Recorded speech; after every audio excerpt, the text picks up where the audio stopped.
बिस्मिल्लाहिर्रहमानिर्रहीम। हमायूं सरवर बोदला। मेरे दोस्तों, मेरे भाइयों, उम्मीद है तुम सारे खैरियत ना होगे। अल्लाह ताला ਤੁਹਾਨੂੰ ਆਦੇ ਹਿਫਜ਼ ਮਾਂਜ ਰੱਖੇ। ਮੇਰੇ ਭਾਈਓ, ਇਹ ਪਿੱਛੇ ਸੀਜ਼ਨ ਮੱਕੀ ਦਾ ਗਿਆ ਹੈ।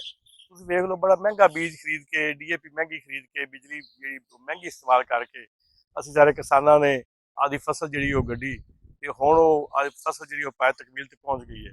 ਮੇਰੀ 5-6 ਕਿੱਲੇ ਮਕਈ ਸੀ। ਤੁਸੀਂ ਵੇਖ ਲਓ ਵੀ ਉਹ ਜਿਹੜੀ ਮਿਸਾਲ ਹੈ ਨਾ, ਗਿਲਾਸ ਤੋੜਾ ਤੇ 12 ਨੇ ਖਾਦਾ ਪੀਤਾ ਕੁਝ ਨਹੀਂ, ਗਿਲਾਸ ਤੋੜਾ 12 ਨੇ, ਉਹ ਬਿਲਕੁਲ ਸਾਡੇ ਕਿਸਾਨਾਂ ਤੇ ਫਿੱਟ ਹੁੰਦੀ, ਮੇਰੇ ਤੇ ਬਿਲਕੁਲ ਹੁੰਦੀ ਹੈ।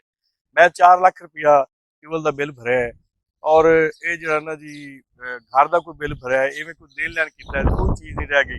ਹੁਣ ਜਿਹੜਾ ਝੋਨਾ ਲਾਇਆ 4-5 ਕਿੱਲੇ, ਉਹ ਵੀ ਲੋਕਾਂ ਕੋਲ ਉਧਾਰ ਫੜ ਕੇ ਲਾਇਆ ਹੈ। ਇਹ ਮੇਰਾ ਟਿਊਬਲ ਹੈਗਾ, ਇਹ ਟਿਊਬਲ ਜਿਹੜਾ ਹੈਗਾ ਇਹ ਬੰਦ ਪਿਆ ਹੈ। ਬੰਦ ਪਿਆ ਇਹਨੂੰ 35,000 ਰੁਪਏ ਟੈਕਸ ਆ ਗਿਆ। ਤੇ ਜਦੋਂ ਇੱਕ ਇੱਥੇ ਮੈਨੂੰ ਸਿਆਣਾ ਬੰਦਾ ਮਿਲਿਆ, ਉਹਦੇ ਮੁਸ਼ਕਲ ਵਕਤ ਹੋਵੇ ਕੰਮ ਛੱਡ ਦੇਣਾ ਚਾਹੀਦਾ।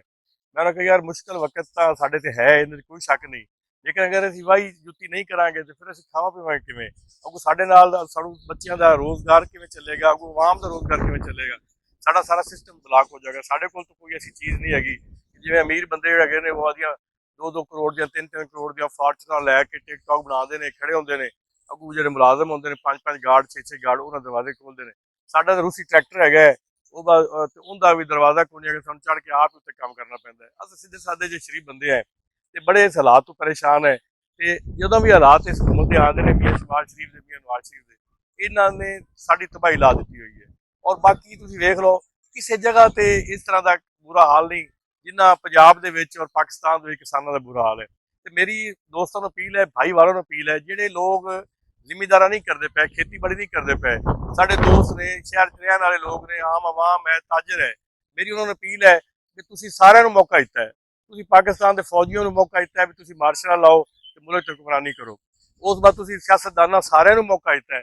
ਮੈਂ ਸਾਰਿਆਂ ਨਾਲ ਲੈਂਦਾ ਪਿਆ, ਮੈਂ ਵਿੱਚ ਇਹ ਨਹੀਂ ਆਖਦਾ ਪਿਆ ਵੀ ਵਿੱਚੋਂ ਸਾਰਿਆਂ ਨੂੰ ਕੱਢ ਦਿਓ, ਸਾਡਾ ਸਾਰੇ ਸਿਆਸਤਦਾਨ ਵੀ ਆ ਕੇ ਚਲੇ ਗਏ। ਮੁੜ ਤੁਸੀਂ ਕਹਿੰਦੇ ਜੀ ਅਸੀਂ ਬਿਊਰੋਕਰੇਟ ਲੈ ਕੇ ਆਣੇ ਆ, ਜਿਹੜੇ ਦੂਜੇ ਪੜ੍ਹੇ ਲਿਖੇ ਜ਼ਿਆਦਾ ਬੰਦੇ ਨੇ, ਬਿਊਰੋਕਰੇਟ ਦੇ ਹਵਾਲੇ ਕਰਨੇ, ਬਿਊਰੋਕਰੇਟ ਦੇ ਹਵਾਲੇ ਹੋ ਗਿਆ। ਉਹ ਟੈਕਨੀਕਲ ਉਹ ਦੂਜੇ ਲੋਕ ਆ ਗਏ, ਪੜ੍ਹੇ ਲਿਖੇ ਲੋਕ ਜਿਹੜੇ ਹੈਗੇ ਨੇ ਜੀ, ਉਹਨਾਂ ਦੀ ਅਸੀਂ ਹੁਕੂਮਤ ਬਣਾਉਣਾ ਚਾਹੁੰਦੇ, ਉਹ ਵੀ ਆ ਕੇ ਫਲਾਪ ਹੋ ਗਏ। ਤੇ ਮੇਰੀ ਤੁਹਾਨੂੰ ਅਪੀਲ ਹੈਗੀ ਹੈ ਵੀ ਤੁਸੀਂ ਜਿਹੜੇ ਨਾ ਇੱਕ ਮੌਕਾ ਪਾਕਿਸਤਾਨ ਦੇ ਕਿਸਾਨਾਂ ਨੂੰ ਦੇ ਕੇ ਵੇਖ ਲਓ। ਇੱਕ ਵਾਰੀ ਤੁਸੀਂ ਸਾਨੂੰ 5 ਸਾਲ ਦੇ ਦਿਓ ਕਿਸਾਨਾਂ ਨੂੰ, ਤੁਸੀਂ ਵੇਖ ਲਓ ਅਸੀਂ ਇਹ ਘਾਟੇ ਦਾ ਸੌਦਾ, ਘਾਟੇ ਦੀਆਂ ਫਸਲਾਂ ਦੇ ਵਿੱਚ ਵੀ ਅਸੀਂ ਗੁਜ਼ਾਰਾ ਕਰਦੇ ਪਏ, ਮੁਲਕ ਚਲਾਉਂਦੇ ਪਏ। ਇਨਸ਼ਾ ਅੱਲਾਹ ਤਾਲਾ ਤੁਸੀਂ 5 ਸਾਲ ਸਾਨੂੰ ਕਿਸਾਨਾਂ ਨੂੰ ਦੇ ਦਿਓ, ਅਸੀਂ ਮੁਲਕ ਨੂੰ ਬਿਹਤਰੀ ਤਰਫ ਲੈ ਕੇ ਆਵਾਂਗੇ। ਲੇਕਿਨ ਮੌਕਾ ਆਵਾਮ ਦੇਣਾ ਹੈ। ਜੇ ਆਵਾਮ ਨਹੀਂ ਦੇਊਗੇ ਤਾਂ ਇਵੇਂ ਹੀ ਅਸੀਂ ਵੀਡੀਓ ਤੇ ਰੋਂਦੇ ਰਹਾਂਗੇ। ਇਹਨਾਂ ਤੁਹਾਡੀ ਨਾ ਕੋਈ ਗੱਲ ਸੁਣਨੀ ਹੈ, ਨਾ ਸਾਡੀ ਸੁਣਨੀ ਹੈ। ਇੱਕ ਦਫਾ ਤੁਸੀਂ 5 ਸਾਲ ਵਾਸਤੇ ਕਿਸਾਨਾਂ ਨੂੰ ਇਸ ਮੁਲਕ ਦਾ ਇਕਤਦਾਰ ਦੇ ਦਿਓ, ਸਾਨੂੰ ਬਣਾ ਦਿਓ। ਸਾਨੂੰ ਹਰ ਚੀਜ਼ ਦਾ ਪਤਾ ਹੈ, ਸਾਡੇ ਕੰਮ ਕਰਨ ਦੇ ਤਰੀਕੇ ਨੂੰ ਤੁਸੀਂ ਜਾਣਦੇ ਹੋ। ਅਸੀਂ ਧੁੱਪ ਨਹੀਂ ਵੇਖਣੀ, ਅਸੀਂ ਛਾਂ ਨਹੀਂ ਵੇਖਣੀ, ਅਸੀਂ ਸਰਦੀ ਨਹੀਂ ਵੇਖਣੀ, ਅਸੀਂ ਗਰਮੀ ਨਹੀਂ ਵੇਖਣੀ, ਦਿਨ ਰਾਤ ਖਿਦਮਤ ਕਰਾਂਗੇ। ਲੇਕਿਨ ਮੌਕਾ ਤੁਸੀਂ ਦੇਣਾ ਹੈ।